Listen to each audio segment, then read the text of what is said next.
Everyone, my name is Akanksha and welcome to reform learning. हम कर रहे थे क्लास 11th का चैप्टर नंबर 1 एनसीईआरटी साइकोलॉजी का, जिसका टाइटल है व्हाट इज़ साइकोलॉजी। पिछली वीडियो में हम इसका इंट्रोडक्शन कंप्लीट कर चुके थे।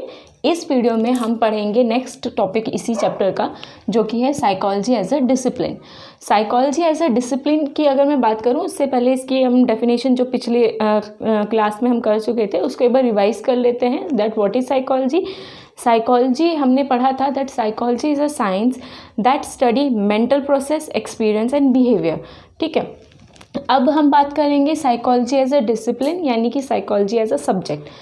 तो अगर मैं ईयर ऑफ फाउंडिंग की इसकी बात करूं, तो जैसे कि मैंने पिछली वीडियो में भी बताया था कि ओरिजिन जो है साइकोलॉजी का वो हम 1870 से मानते हैं।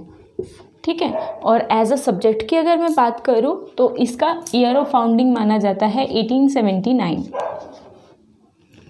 ऐसा क्यों माना जाता है? वो इसलिए माना जाता है कि एक साइकोलॉजिस्ट हुआ करते थे जिनका नाम था विल्हेम वुंट।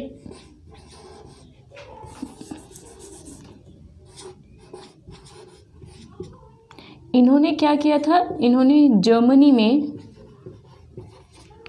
एक यूनिवर्सिटी है लिप्जिग,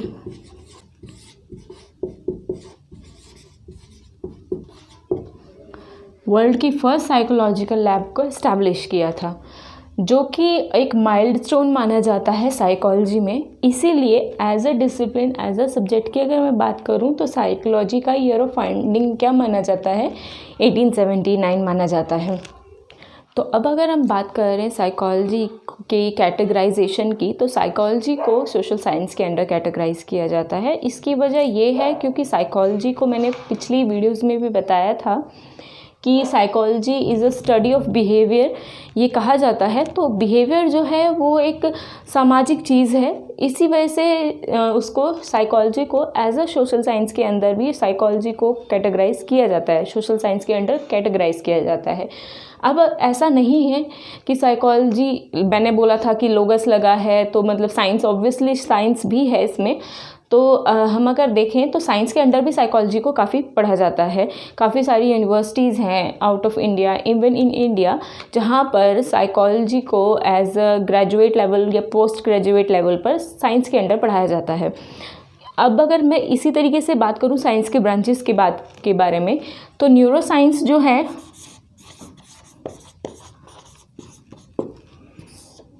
न्यूरो साइंस जो है साइंस की एक ऐसी ब्रांच है जो कि साइंटिफिक स्टडी करती है किसकी? नर्वस सिस्टम की। न्यूरो साइंस ने भी काफ़ी सारी जो साइकोलॉजिकल नॉलेज का इस्तेमाल किया है फंडामेंटल एक्टिविटीज़ को जानने के लिए न्यूरॉन्स की। ठीक है, इसमें भी काफ़ी सारी साइकोलॉजिकल नॉलेज का इस्तेमाल किया गया है, जिसका एक बहुत अच्छा एग्जाम्पल अगर हम माने तो वो है fMRI टेक्निक या फिर EEG टेक्निक। जिन दोनों टेक्निक का इस्तेमाल किस काम के लिए होता है? ब्रेन एक्टिविटीज़ के लिए होता है, ब्रेन इमेजिनिंग के लिए किया जाता है इन दोनों टेक्निक का इस्तेमाल। ये दोनों टेक्निक का जो इन्वेंशन है वो काफ़ी हद तक साइकोलॉजिकल नॉलेज पर डिपेंड करता है। थोड़ा सा इनके बारे में हम पढ़ लेते हैं। fMRI का मतलब होता है फंक्शनल मैग्नेटिक रेजोनेंस इमेजिनिंग। इस टेक्निक का इस्तेमाल जो किया जाता है ब्रेन एक्टिविटी के लिए किया जाता है। बेसिकली ये टेक्निक करती क्या है?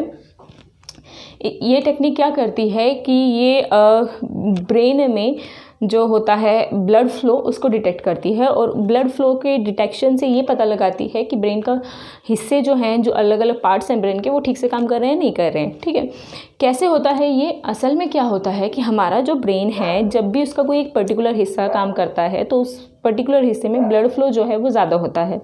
अब वो ब्लड फ्लो जो है उसका एक लिमिटेड क्वांटिटी है कि इतनी होनी चाहिए। अगर वो अपनी लिमिटेड क्वांटिटी से ज़्यादा है, दैट मीन्स वहाँ पे कोई ना कोई प्रॉब्लम है, और fMRI टेक्निक यही पता करती है। अगर मैं EEG की बात करूँ तो इसकी फुल फॉर्म होती है electroencephalogram. Electroencephalogram is also another technique जिसका इस्तेमाल ब्रेन इमेजिनिंग के लिए किया जाता है। ये क्या करता है? ये डिटेक्ट करता है इलेक्ट्रिकल एक्टिविटीज़ को। हमारे ब्रेन की अगर हम लैंग्वेज की बात करें तो वो होती है इलेक्ट्रिसिटी। हर वक्त हमारे ब्रेन में कुछ ना कुछ इलेक्ट्रिकल इम्पल्सेस चलती रहती हैं। तो ईईजी मशीन क्या करती है, उन्हीं इलेक्ट्रिकल इम्पल्सेस को डिटेक्ट करती है और पता लगाती है कि वहाँ पे कोई दिक्कत तो नहीं है ब्रेन में या फिर वो नॉर्मल काम कर रहा है। ठीक है, तो न्यूरोसाइंस की अगर मैं बात करूँ, इस तरीके से हम देख सकते हैं कि न्यूरोसाइंस में भी काफ़ी सारी फंडामेंटल नॉलेज का इस्तेमाल किया गया है साइकोलॉजी का, जिसका एक बहुत ही अच्छे एग्जाम्पल की अगर हम बात करें तो वो एफएमआरआई और ईईजी टेक्निक हम मान सकते हैं। इसके अलावा अगर मैं बात करती हूँ कंप्यूटर साइंस, तो कंप्यूटर साइंस भी है, ये भी इसने भी काफ़ी सारी नॉलेज जो है वो साइकोलॉजी से ली है अपने इन्वेंशन में, अपने एक्सपेंशन में।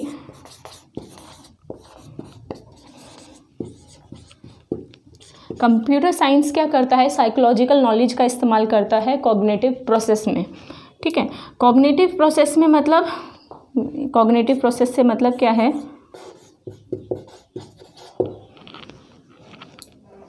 तो कॉग्निटिव प्रोसेस की अगर मैं बात करूँ, कॉग्निटिव प्रोसेस यानी कॉग्निशन का मतलब क्या होता है, इसका मतलब होता है मेंटल प्रोसेसेस जिनका इस्तेमाल हम नॉलेज गेन करने के लिए, अंडरस्टैंडिंग डेवलप करने के लिए करते हैं।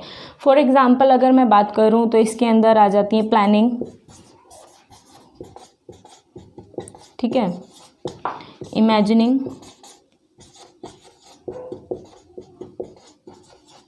Remembering,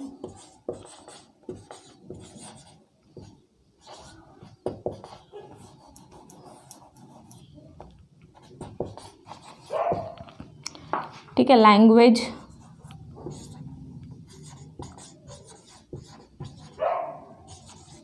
problem solving etcetera. ठीक है,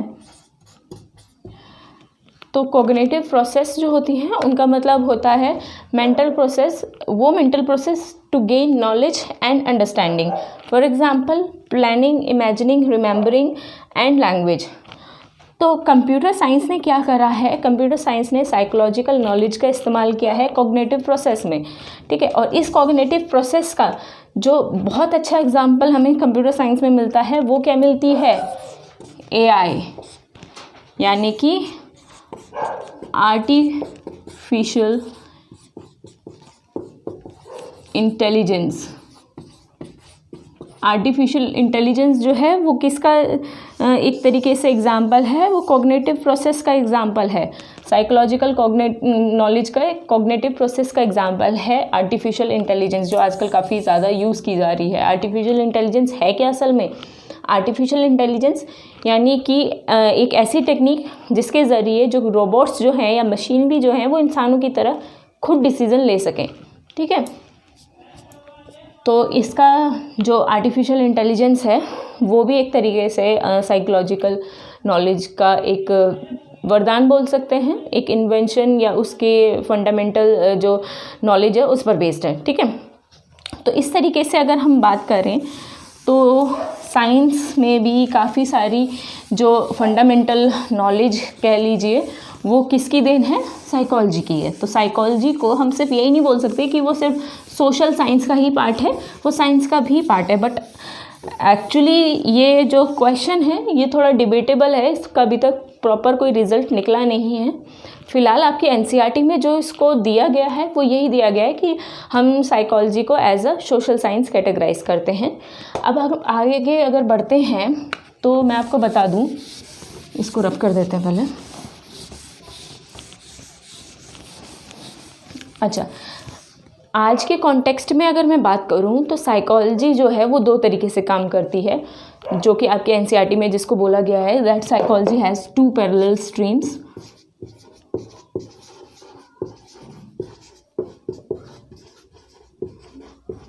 ठीक है, दो पैरेलल स्ट्रीम्स इसको बोला गया है। पहला है फिजिकल एंड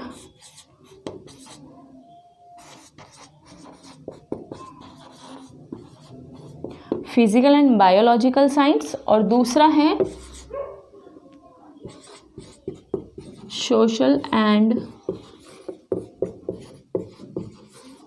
कल्चरल साइंस।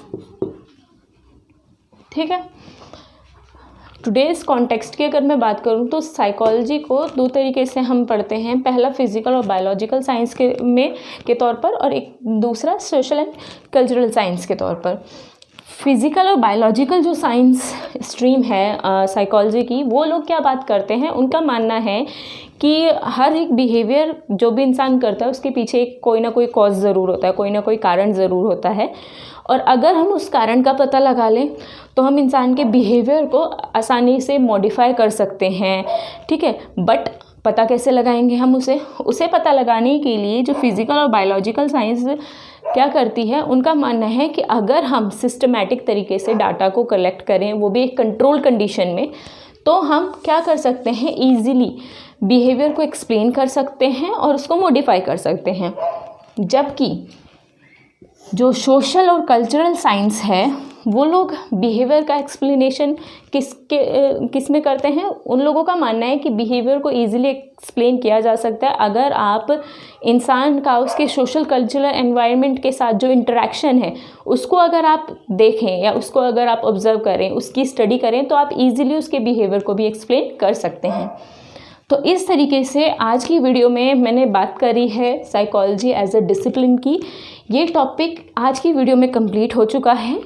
अब हम नेक्स्ट वीडियो में जो करेंगे वो करेंगे psychology as a natural science and social science. So thank you so much.